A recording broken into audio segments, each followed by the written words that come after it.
heard, beautiful wife, Miss Hope. It's fantastic singing. Thank you very much for coming. And hope you can come tomorrow. You know, we would like to hear you more if you have time. And so, we kindly welcome, make it fast today. So, Prabhu is very scholarly, he is very humble. And of course, Mataji, you know, you can talk to her. She is leading, she has published books on Ahimsa. So, let me introduce Prabhu first. So, Prabhuji's name is Kisora Syama Prabhu. He is a disciple of His Grace Vaisheshika Prabhu from Silicon Valley.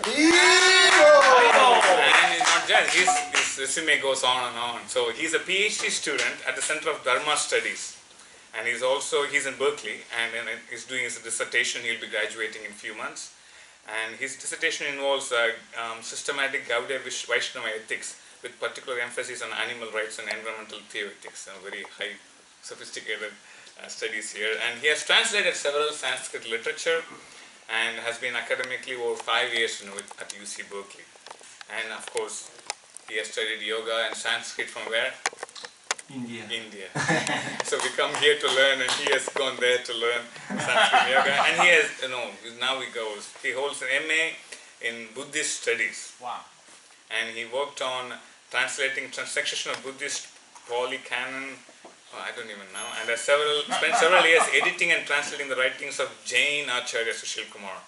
He is currently an adjunct professor in world religions, Dharma studies, and classical humanities at American River College, at American College in Sacramento, and also an adjunct professor of Sanskrit as, what is CDS-GTU? Center for Dharma Studies at the Center for Dharma Studies, yes. And he lives in El Grove, and Mataji and Prabhu, they are also running a home program, and they're doing very well on the weekends. I think once a month you do it? Yes, you are all invited.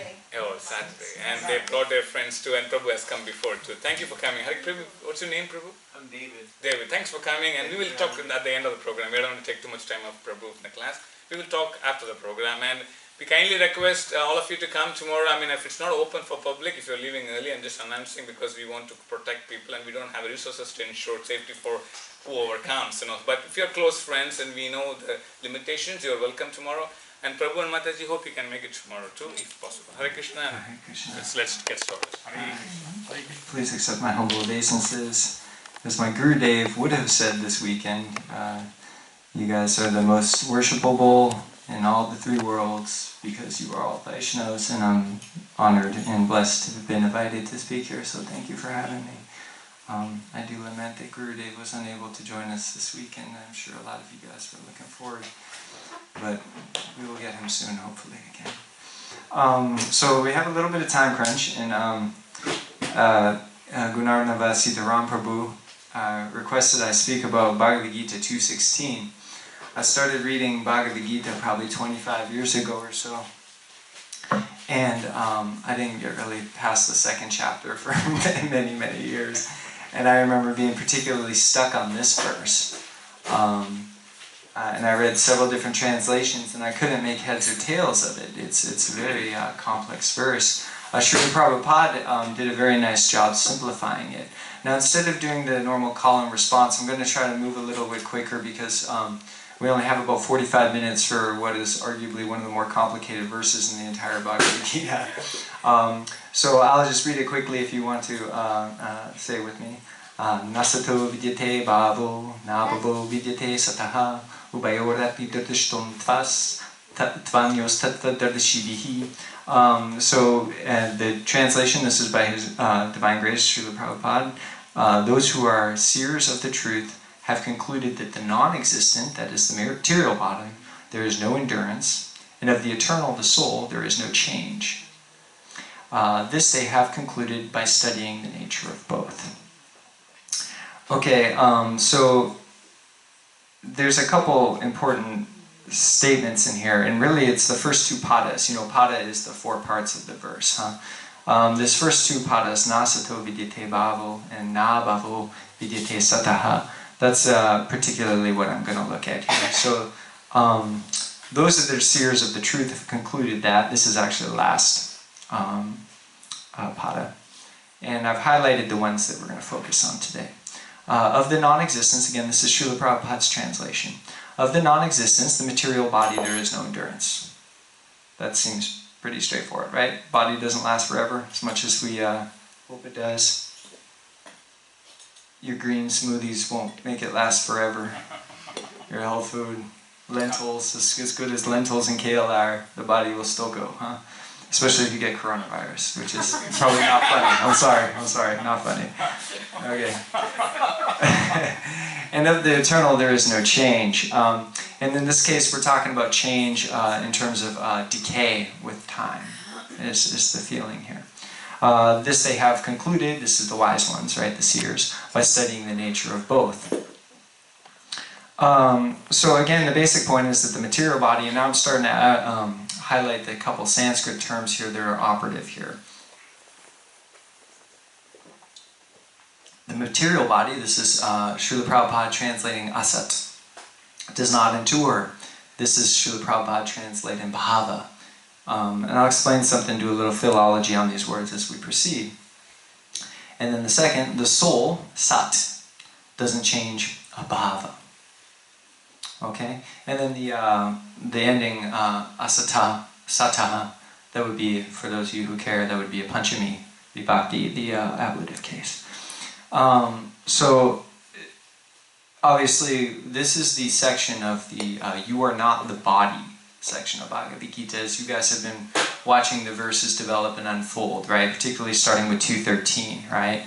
Dehinosvinyata dehe kaumartam yavanam jarda tata dehantata praptir virdasatrana muhyati. Alright? And the basic gist of this is that the dehin, the one that's occupying the body, this is spirit soul, right?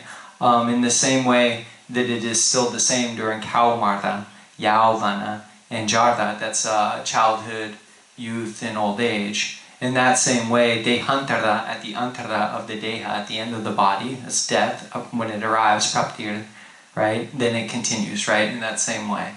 So basically, this is known as a diachronic proof for the eternal soul. These are very, very common arguments that we find in all world religions that accept an eternal soul. Not all religions have eternal soul. You know, as we will see here, early Indian Buddhism does not have eternal soul. But diachronic proof is the idea that you're an aggregate of many different karmic particles, one of which is like your body, you know, for lack of a better word, right? And so this changes, but you know that you're different than you were when you're a child, right? But you also know you're the same. And if you're a whole bunch of things, including body, psychology, age, gender, education, occupation, if all of these things are your identity, right? Body is only one of these. So if you lose your occupation, you are still you. Your arm loses, you are still you. You're no longer a youth, you are still you. So why should it be that when we lose these other baggage of karma, why should it be that when we lose the body, it should be any different than change in occupation or change in psychology, or, you know, now you have a PhD, are you still you? Yes. Right, well, hopefully I'm not me anymore, I'm going to be somebody else. But super me. That's what I'm going for. Okay. But that's the basic idea. That's the argument of diachronic unity. Because we should take the idea, the feeling that we have, this deep feeling, this most obvious thing that we feel is that we're the same person across time. If you didn't feel like that, you wouldn't plan for the future, right? And you wouldn't be upset about the past or happy about the past. Or you wouldn't have cultivated and developed if you weren't the same person across time. You know, it's a very obvious feeling that we all have. And we should take that feeling seriously, the same way we take our vision or anything else. Anyway, this is known as diachronic proof for the eternal soul. There's another proof that's argued against the Buddhists, the early Indian Buddhists, which is called synchronic unity. And that's the idea that there are many different things that are parts of you, right? You have like your identity, you have your manas, your buddhi, your indriya, you know, ahankara. You have all of these parts of your identity and psychology. And yet we still feel like all of these things that are happening right now inside our body, yet we feel like it's happening to one entity, right? It didn't have to be that way, right? If we didn't have an eternal soul, you would have like vision over here, you would have like emotion over here, you would have like your past over here, and you would have like multiple different windows open on your computer screen. But the fact that we have the sense that it's going on to one being is a proof that we have an eternal soul, right? A one thing that's enduring across time, that's holding it all together. There's a singular self. That's another common argument for the existence of an eternal soul. So as I said, this is the not the body section. It starts with 213. And as I mentioned, this is experiential evidence, right? We have different pramanas, right? Pramana is how you know a thing is true, right?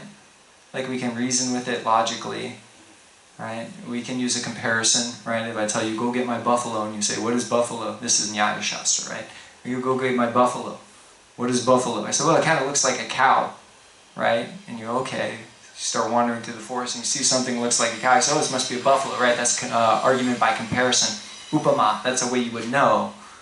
So we have pratyaksha, experience, anumana, logic or tarka, agama or shabda, right? Shabda praman is very important in Vedanta. We're school of Vedanta here. So what the sacred scripture means is of utmost importance, right? If I read this scripture and I don't agree with it, I don't say, oh, it must be wrong, right? I say, I must be wrong. You know, this shabda pramana, right? That means it's very important. And then also, you know, so anytime we're trying to understand how we know something, it's a mix of these kind of things. So we shouldn't just dismiss the fact that we experience being the same being across time in a singular entity.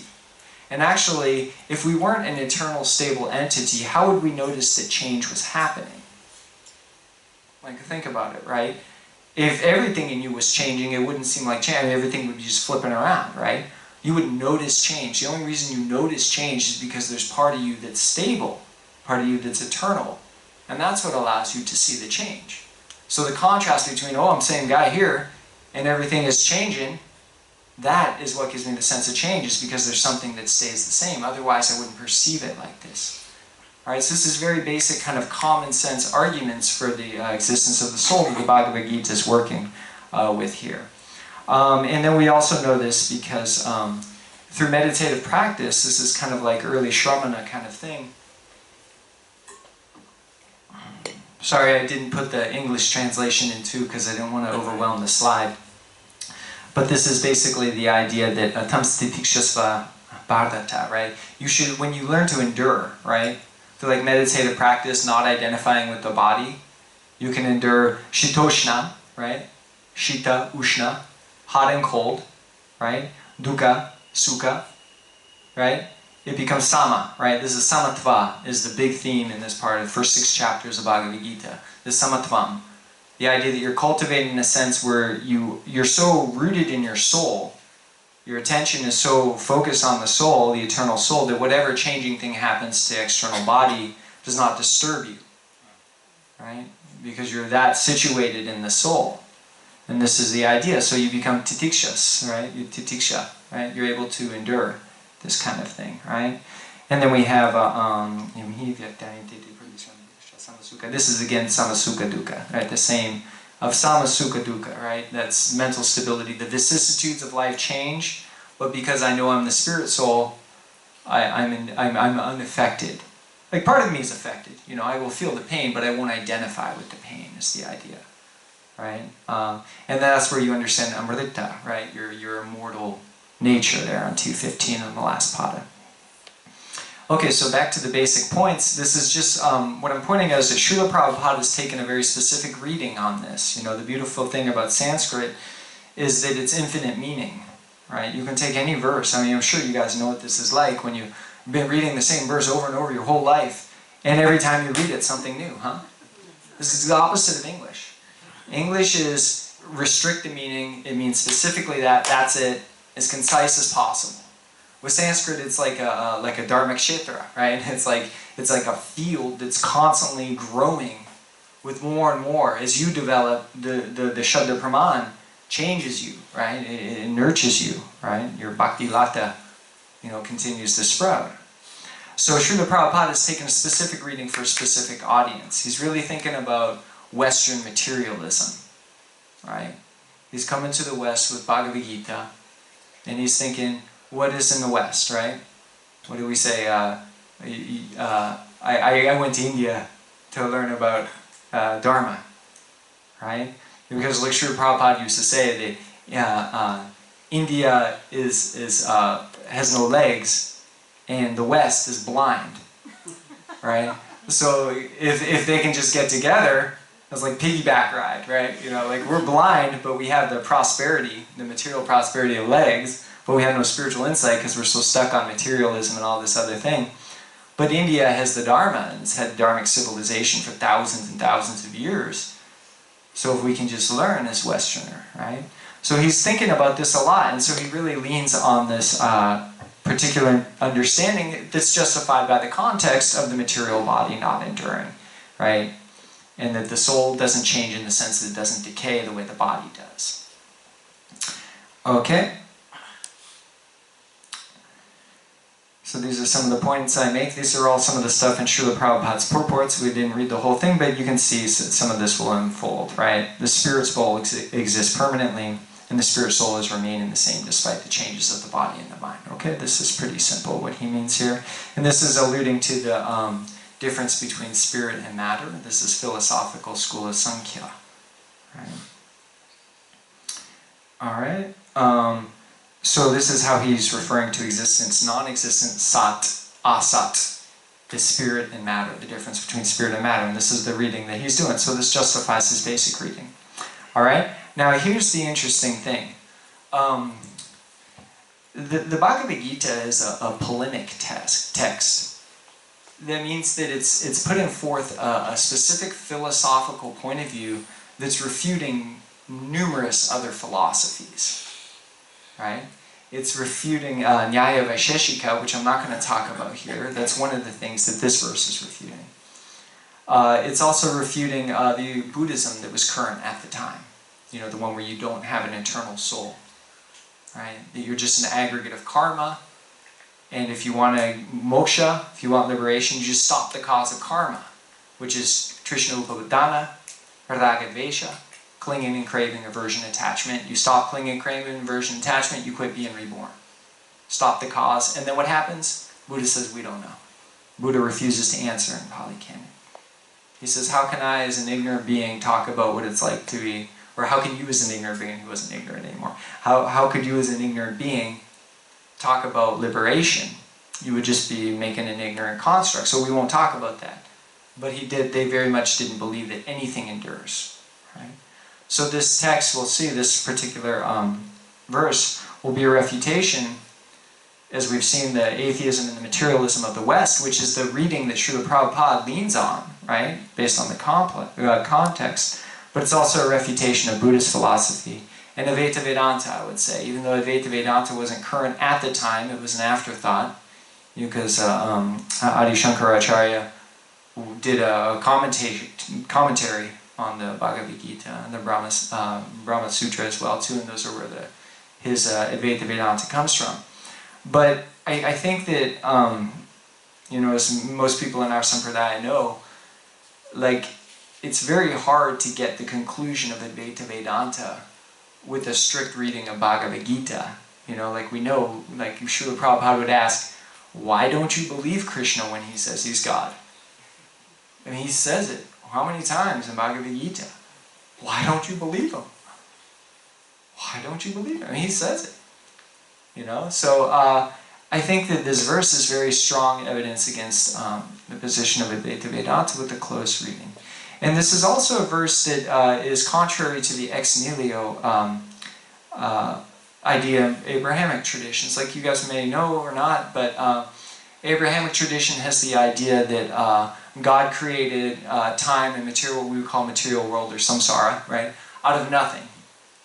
And this is a very important point for Abrahamic religion. You guys know Abrahamic tradition? Jain, it's not Jain. Christian, Muslim, Jewish, right? So this idea of ex nihilo creation.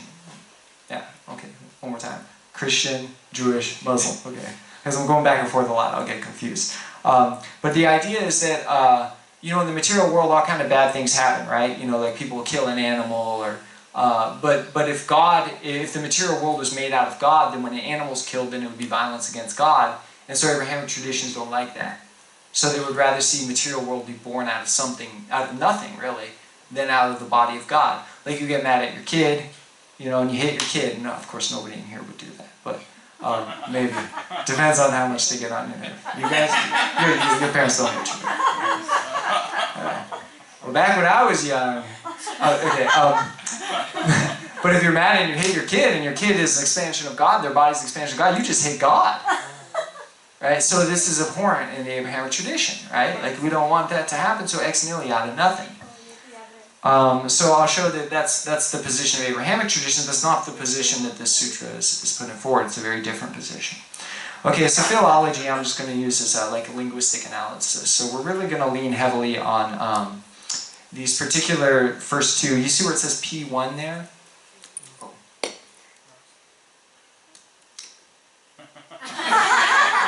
You see where it says P1? That means first pada of the verse. Nasato vidyate bhavo, right? Of the non-existence, asat, there is no endurance. And then we have the P2, na bhavo vidyate sataha, right? Of the eternal, the sat, there is no change, abhavaha. Okay, so that's Srila Prabhupada's translation here, but I'm going to show you that these words are much bigger than non-existent, endurance, eternal, and change. Like these are very loaded words. So let's start with the first one, sat and asat. You guys probably know this from Satchidananda Vigraha, huh? Okay, this description of Brahman, which all Vedantic schools accept. It's cognate with the English word is, or the English word exist. Is, it comes from the root as, and you can hear as sounds like is, sounds like exist. Right, so it's related to the English word, okay? And it has kind of like this stable sense. It's like the stuff that is, right? It's whatever exists, but as opposed to like it just exists might be a way of thinking of it. As opposed to bhava or abhava, it comes from a root bhu, right? And you can hear how this sounds like becoming, being, right? So the root bhu, bhava, bhavati, all of that is related to English becoming, being. And like the English terms, it has more of a dynamic sense, right? Like things coming into being, things no longer in being, right? It's like it's capturing the movement a little bit more than the word sat does. Do you guys understand that? So let's take it each pada at a time. Okay? And this first pada, becoming. This is just a basic translation, right? It's not specific to Srila Prabhupada's, it's more general. Becoming does not arise from non-existence. Like the dynamism of becoming, we can think of this as like Shakti, right? It doesn't come out of non-existence. And the basic idea is that like something doesn't come out of nothing, right? As we said. Right? Like our philosophical schools would see that as being somewhat absurd, right?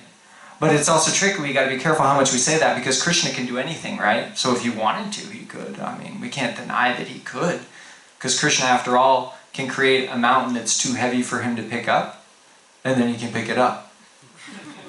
And why does that make sense? Well, because you're not God, right? It's a chintya, right? Okay, so what I'm going to compare very briefly is what we would call the emanationism versus creationism. These are specific terms that come from European medieval philosophy. The difference between emanation and creation.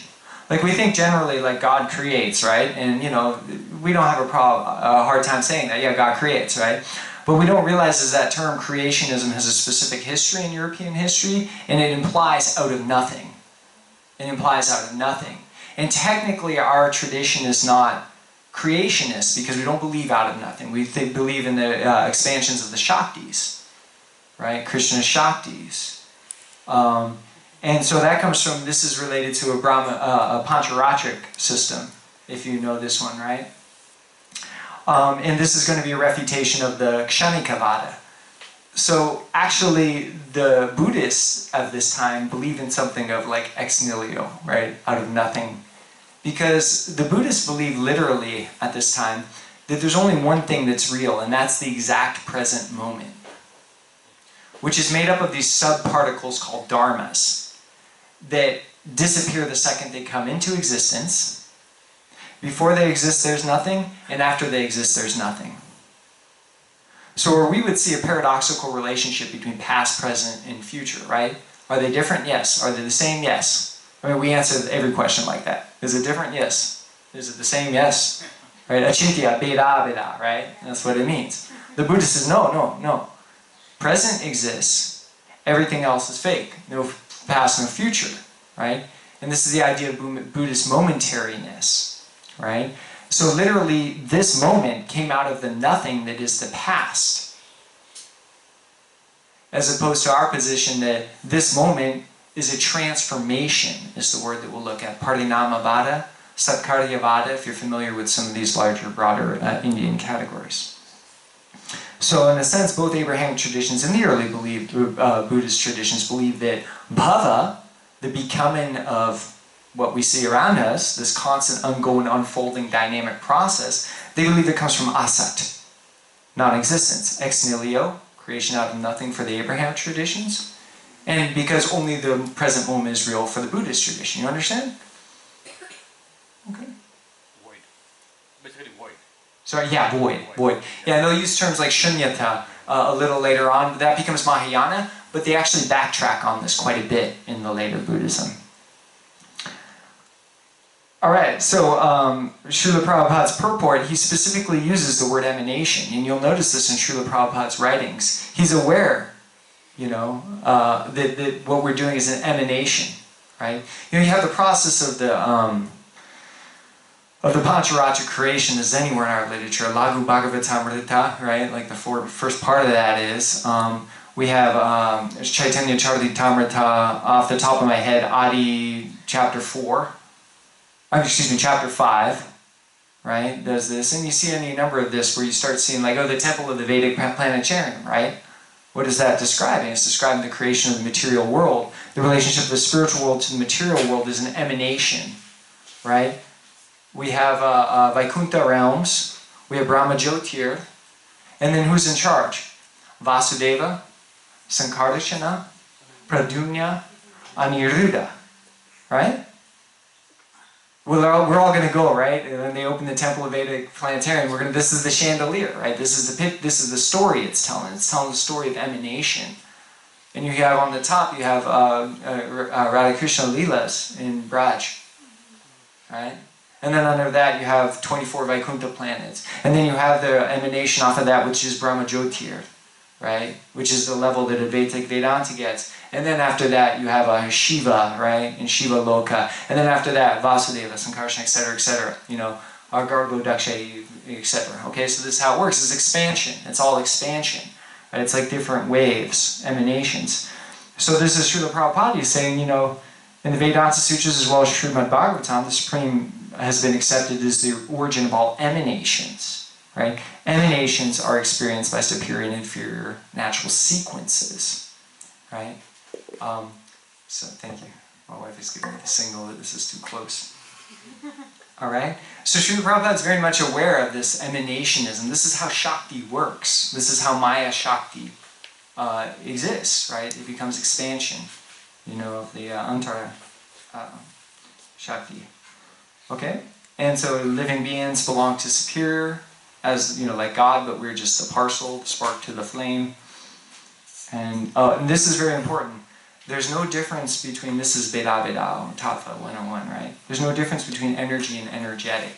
This word here is Shakti, right? He doesn't say Shakti, but this is what he's talking about, right? This is Shakti and Shakti Mat, specifically, right? And who is Shakti? Part of Shakti is Srimati Radharani, right? Who's Shakti Mat? Well, Krishna is both Shakti and Shakti Mat. Who has more power? Vashikarta, who's in control? That's the same as everybody else's house, right? Woman is in control. Man pretends to be in control. Man thinks he's in control. The woman is in control, right? She Vasikarta, she is Vasha, right? She has the power over Krishna. Krishna is subdued by the love of Srimati Radharani. Just like when you fall in love, you would do anything for that person. Anything. You can't even think of yourself. Right? And this is Chaitanya Charitamrita Adi 4, where Krishna is so mesmerized by the love of Srimati Radharani and the gopis, that he has vanchita, right? Vanchita. He has an unfulfilled desire. Krishna, God, Supreme God of all the universe, has 3 unfulfilled desires. Krishna Das tells us in this chapter. Why? Because he wants to be able to feel the love that Srimati Radharani feels. He realizes that he can't feel that love because she has him for the object of love. Krishna, all attractive. He doesn't have Krishna as object of love, all attractive. So he's the superior Vishaya, object of love. She's the superior Ashraya. I knew I was going to fall into to Braj Leelas if I'm not careful. This is not Braj Leela. I need to get back into this earth. If I talk about the theology long enough, I always end up there somehow. But this is it. No difference between energy and energetic. Okay, so this is the idea that these are Shakti expansions, huh? So there you go. Not created out of nothing. Okay, so I made this basic point, how it's a refutation of the Buddhist Kshanika Vada. And because of this momentariness, the Buddhists really believe anitya. That means that nothing has any permanence. Not yourself, nothing. Right? This momentariness is their proof of that. It's therefore, for them, it's a lack of eternal soul. It's a lack of individuality. They're not really sure at the earlier literature what happens after liberation. Because as I said, how could they know? You only know when you're liberated is kind of the thought. Right? But we know. Why? Krishna told us. Right? Shabda Praman. Okay, so this is an older philosophy called Satkaryavada. You see the word sat right there, huh? This is the word we're talking about? Oh, wait. You see the word sat. Okay? Right there. Oh, look, I can put the shadow on it. That's fun. Okay, now you see the word kardya? Kardya is doing the same thing as bhava here. Right? It's like becoming, changing. Right? So what this is saying is that the world, reality, is a kardya, a transformation of sat, of that which is eternal. It's just in the title right there is proof of Shakti.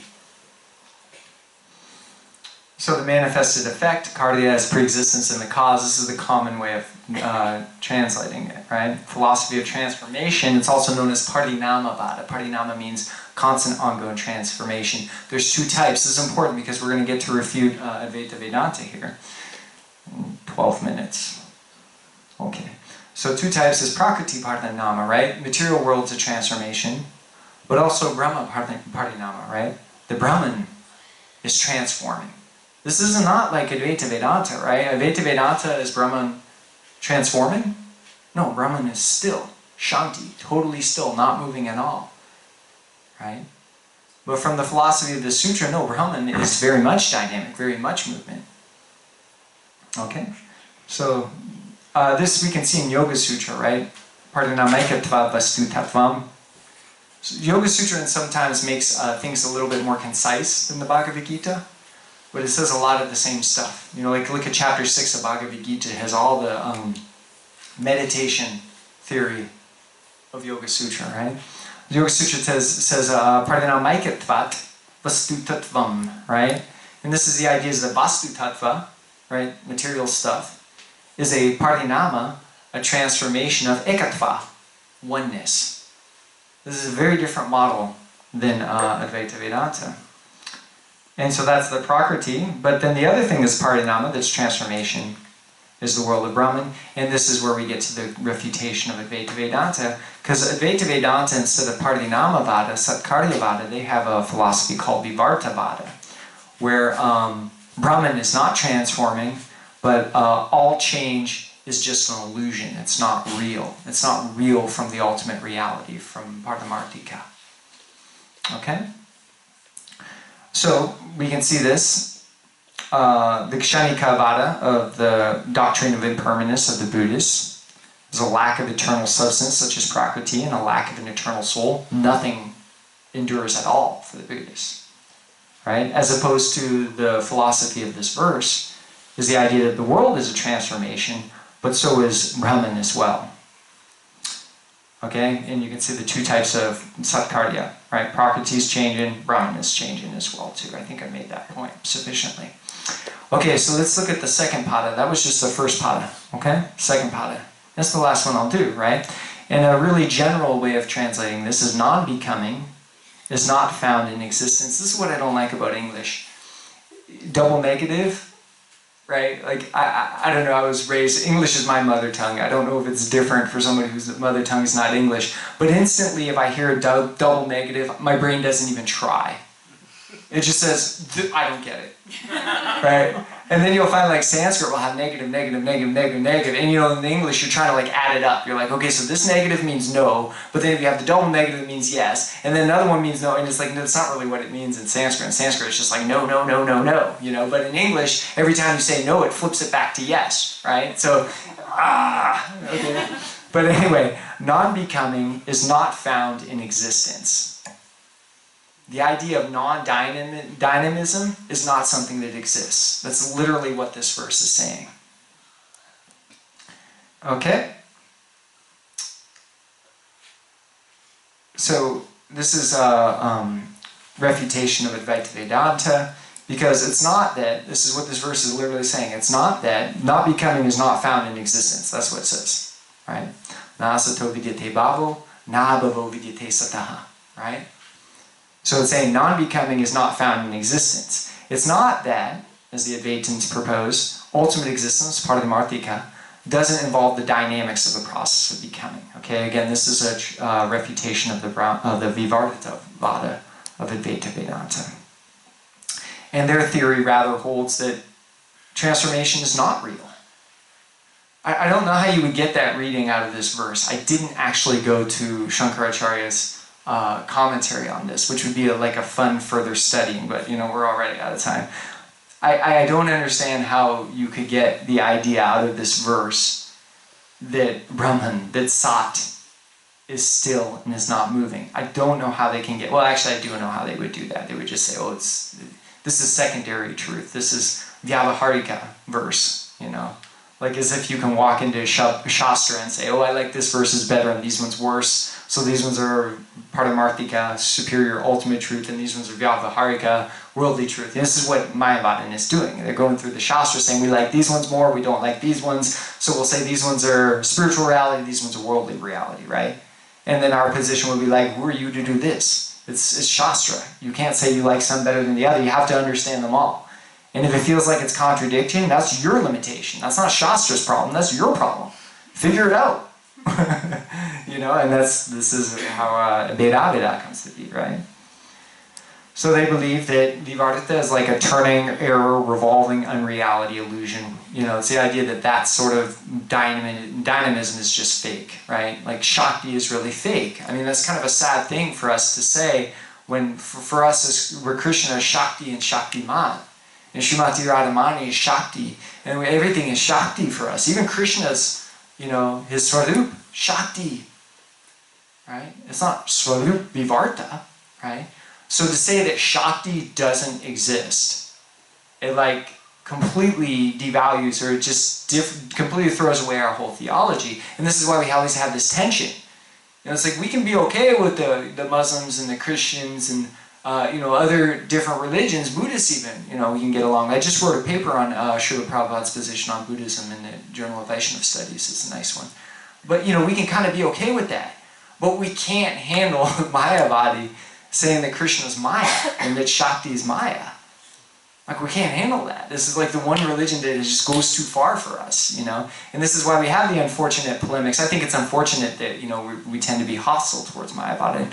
I think that might have been justified at the time of Chaitanya, but right now it's like, you know, they're not even around, you know, not even here, I don't know, in India, a little bit different, you know, but it still is important to understanding our theology. So Advaita Vedanta's Vivarta Vada is the idea that transformation is a false appearance, and the Brahman doesn't actually move, right? But the Brahma Parinama, the Satkarya Vada philosophy of this verse is that Brahma is transforming. You get what I'm saying here, right? Like, how do you get that reading out of this verse? I don't know, it's beyond me. You can't say that the transformation of Brahman is false, right? Okay, and so I just did the same column here, but you can see this verse specifically refuting it. Non-becoming is not found in existence. Again, sorry for the confusion English double negative. But basically what it's saying is Sat is the spiritual reality related to Brahman, right? And this verse is saying that non-transformation is not a condition of Brahman, right? So that's basically the gist here, okay?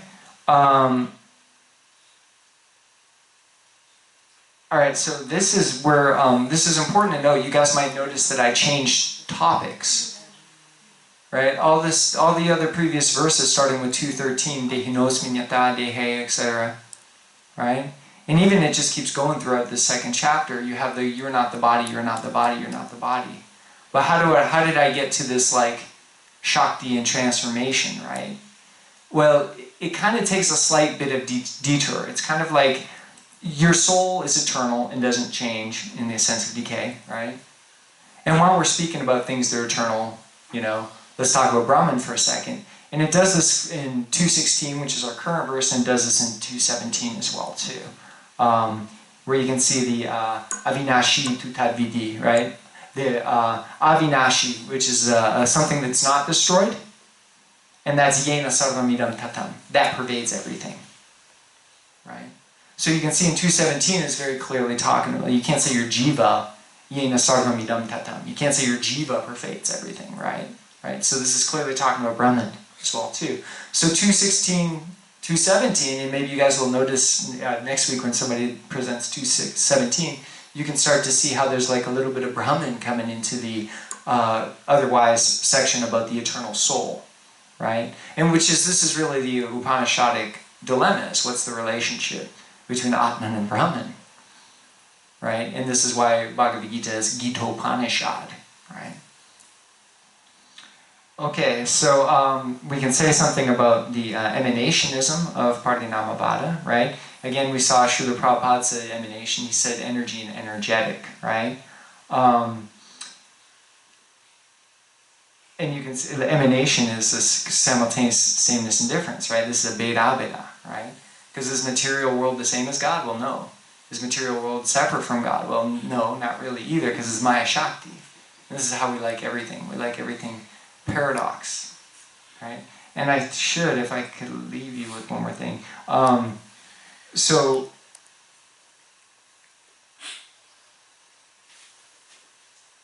he does the part-whole relationship is emanationism. So what I want to say, one more thing, and I think I have like a minute for questions or two, depending on whether my watch is right, is it's important to note that since I talked a little bit about our Vedantic philosophy, right? It's Veda, Abeda, right?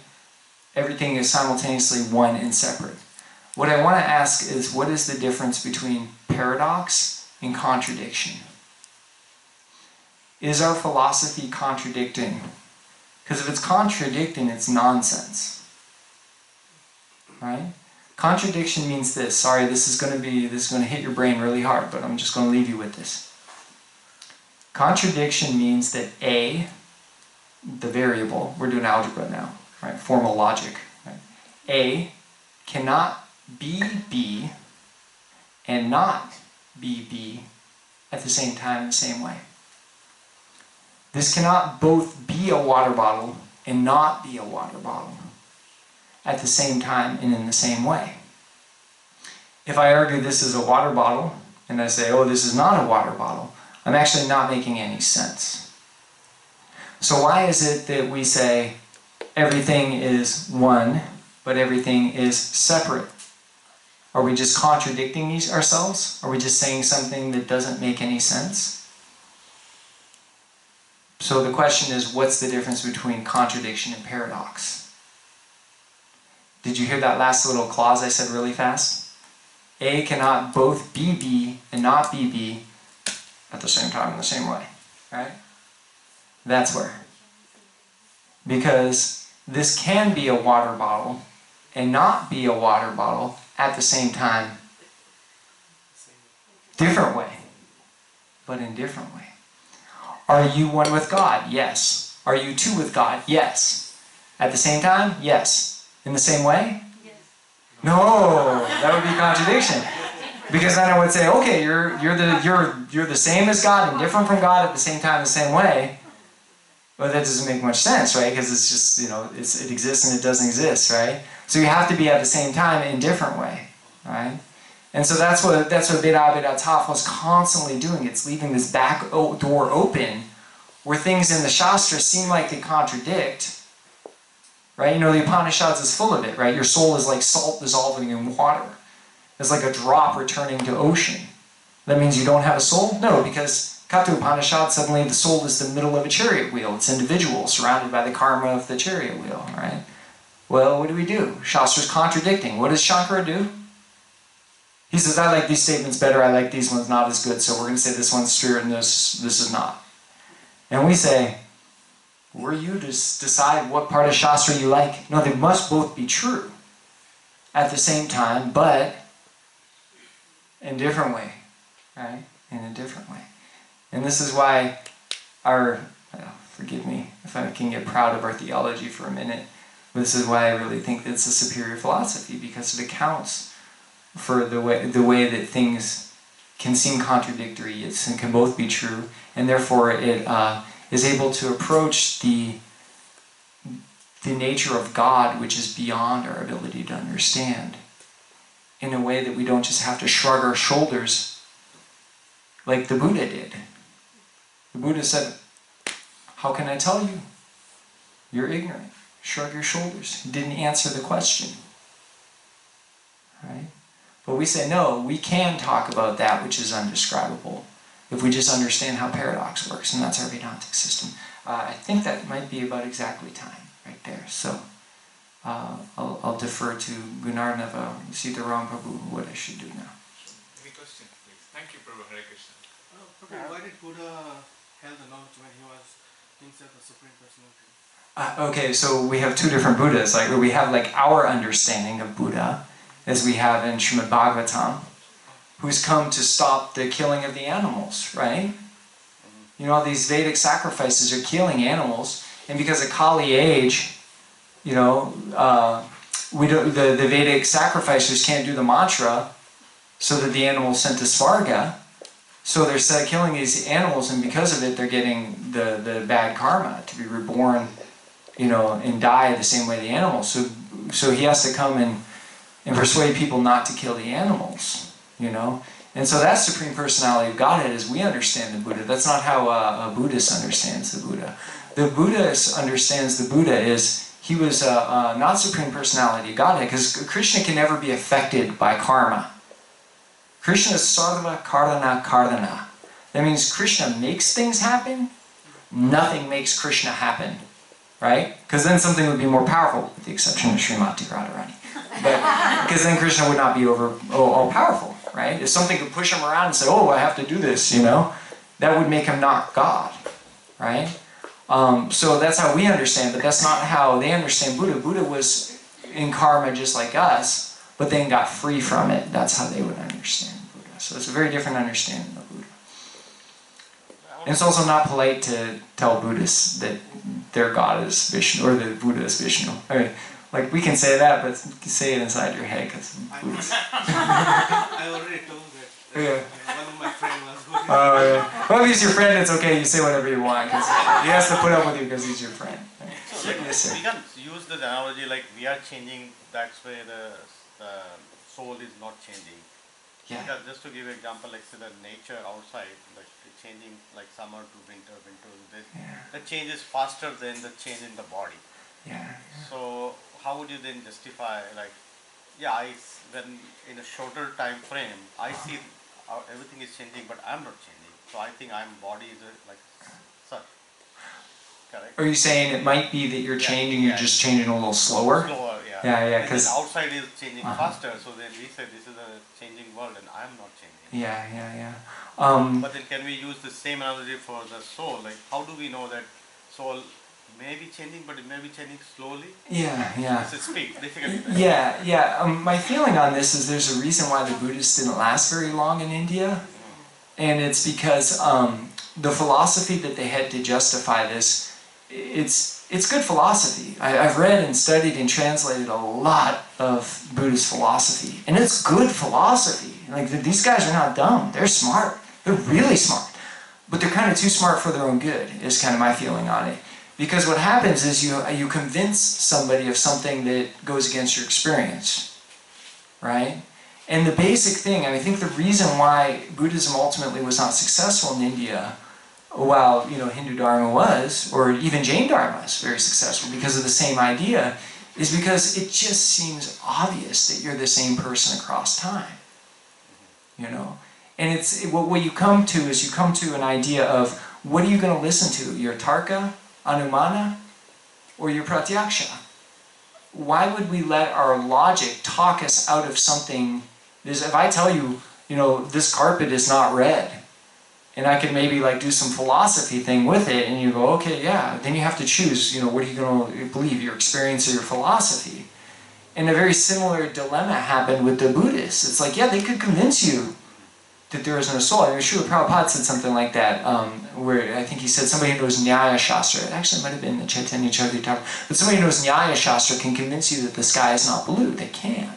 So goes the problem of logic. This is why Rupa Goswami in Bhakti Rasamrita Sindhu says jnana is not even an anga of bhakti.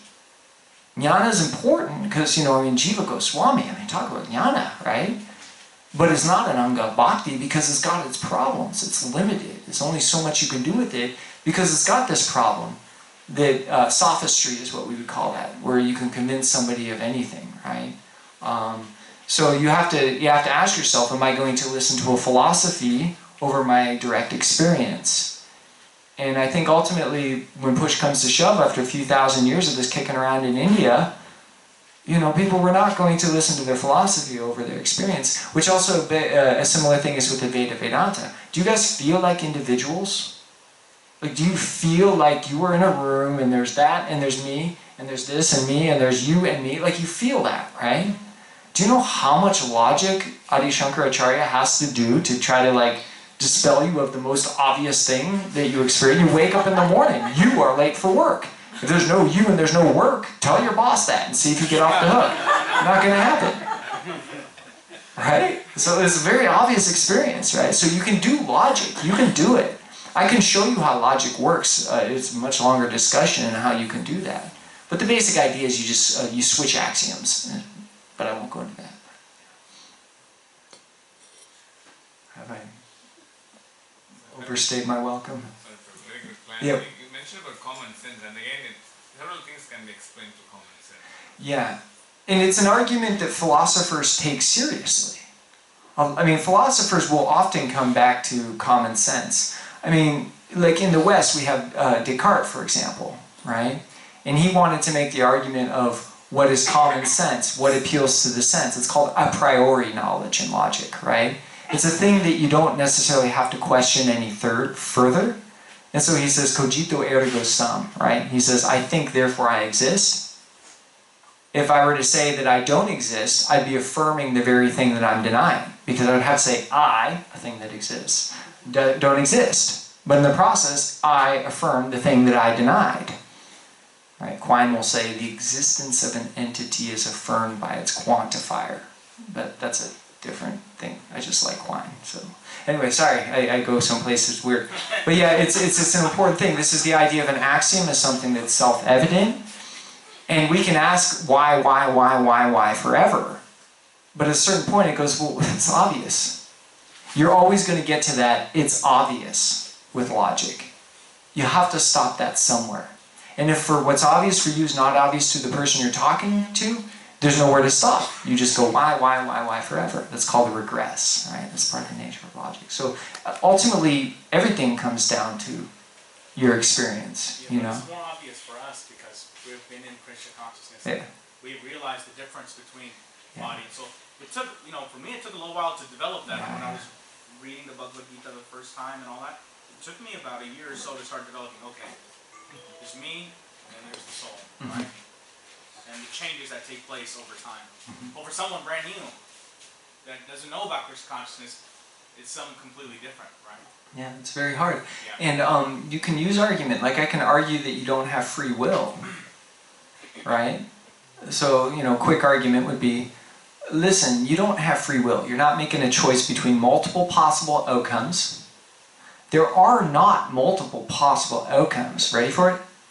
only one thing could happen because only one thing did happen. So there was no such thing as multiple possibilities. Right? If you won the lottery yesterday, what was the probability that you would win the lottery? 100%. Because you won it yesterday. There was no other outcome. That's what happened. It's 100%. So the only reason you think that there's multiple possible outcomes is because you cannot keep track of the data. Right? You can't process how the ball is going to fall. You guys don't gamble, so you don't know about lottery, but they drop the ball in the thing, right? And it goes like, now if you really knew physics, you could be like, oh, I can see how the ball's going in. I can tell by the DNA and the psychology of the person dropping the ball. If I were God, I would see all the variables and I would realize there was only one thing that could happen. It's called determinism, right? And if you think that you're making a choice, it's really not your choice. It's your biochemistry, it's your genes, it's your childhood development, it's everything else. And if you could add up all the data, guess what? You don't have free will. You're not making any choices at all, right? Okay, now, who chooses to believe me?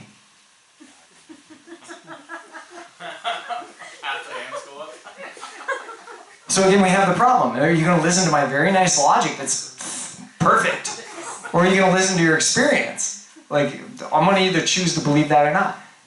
It's more logical that you don't have free choice. That's the better logic. But I talk you out of the thing that's the most obvious thing that we all have, right? Free will, right? You see? And this is why we look down on jnana as being a lesser mode, as the end of the chapter 6 of Bhagavad Gita tells us. Well, I won't quote it because it's going to take me a minute. Okay? Pramana. Right? Epistemology. I'm overstaying my welcome. Gunarnava Sitaram Prabhu. If anyone has any questions, I mean, we would love to hear you more, Prabhu, definitely. And well, I like to talk. So. Unfortunately, they have a cleaning process at the end, the studio owners today. Okay. If you guys have further, we can. And thank you again. Yeah. Okay. All right, Hare Krishna. Thank you all for.